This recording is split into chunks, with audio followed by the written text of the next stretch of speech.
Security for over 145 years.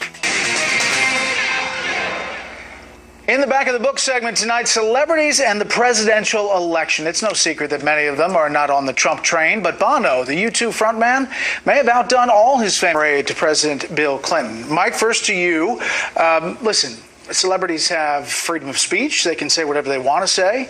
What about this and what we saw at the Emmys just over the past couple of days? Well, I mean, there's tremendous irony in a guy who wasn't born in the United States lecturing Americans on how to be good Americans. That always fascinates me. The other irony is that Donald Trump is the quintessential American story. We teach our kids in America that anybody can run for president. Donald Trump has had tremendous success in the private sector. The history books are going to be filled with this incredible year and this crazy year. But for Bono or any celebrity to put themselves out there in this way, you know, I think all of us wish they would just perform their music. It's hard to criticize Bono. I don't like to, because he's done tremendous philanthropic work. But ultimately, it's kind of shocking to hear this deplorables theme, much like Mrs. Clinton did, in just denouncing somebody who has achieved, you know, a pretty stunning American story.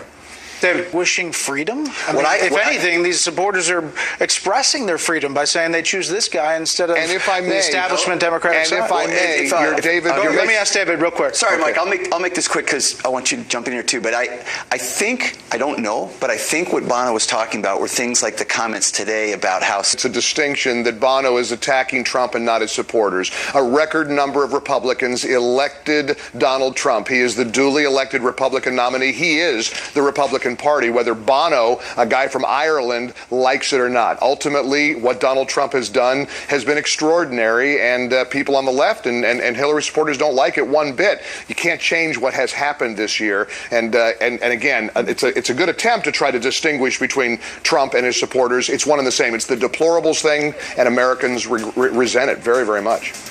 Mike, David, thank you very much. Okay. And before we go, please remember to check out Bill's brand new big bestseller, Killing the Rising Sun, which is #1, by the way, right now on Amazon. And that's it for us tonight. Thank you for watching down here in Washington. I'm Bret Baier, in for Bill O'Reilly, who will, in fact, be back tomorrow. I'll keep it fair, balanced, and unafraid down here in Washington, 6 p.m. Eastern for Special Report tomorrow. And please remember, as Bill says, I think, the spin stops here. We're looking out for you. Jackie Ibanez in New York, a chaotic scene. A few dozen protesters, they were blocking the street, real mellow. People had their dogs out there. There were even some little kids. People were yelling at the cops, but nothing crazy, a little bit of pushing and shoving. But as the night went on, that crowd really started to grow. I'd say within an hour or so, what started off with 30 to 40 people quickly turned to over 100. And that's when CMPD called in their riot officers. These guys came in with their riot gear with their face masks and everything.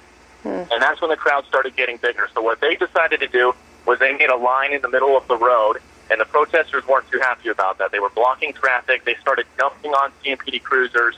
And these SWAT officers, they were just standing there. I should say SWAT. These riot officers were just standing there as these protesters were up in their face, screaming in their faces. And within the next 20 minutes or so, the cops decided they were outnumbered. I would probably say there was only about 30 or 40 of these riot officers standing in the middle of the road right near where the shooting happened, and hundreds of protesters started showing. And right when we started going live for our 10 o'clock show, the riot police, they decided they needed to back up. So they decided to break their lines, and they started walking down the road. But when that happened, it was like a pack mentality. Everybody kind of started running up the streets trying to get around the officers. People started launching water bottles. I mean, there was a volleys of them just coming down during our live shots. Many of the officers were able to use their shields and their batons to block some of them, but some of them got hit. And again, several officers have been injured.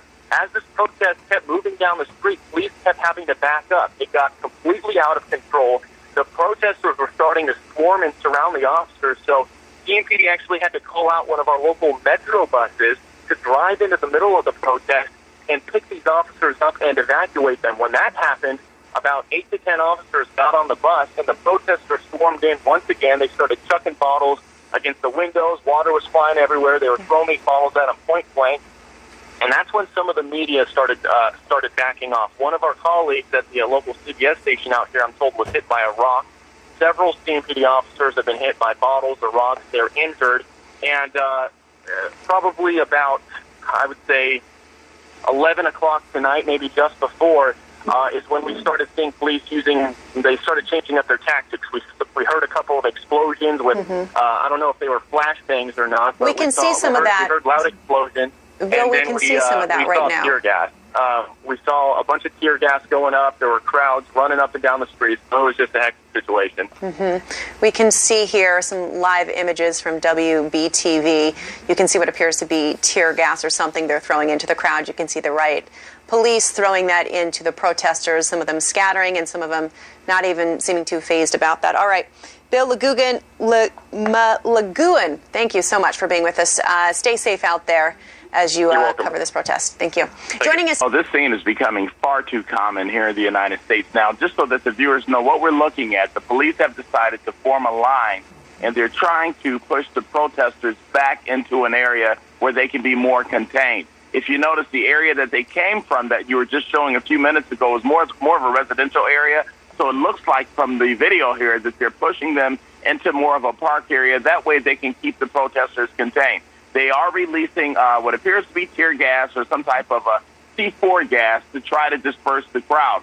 One of the tactics that we use in law enforcement, if we can get the crowds dispersed into smaller groups, then they're easier to control. The problem that you have a lot of times, though, with these protests, especially these impromptu protests, is that you have such large crowds, and it catches the police off guard. And I think what happened here in Charlotte tonight may have caught the cops off guard. But it looks like now we're beginning to see more and more reinforcements come in and try to contain the crowd a little bit better.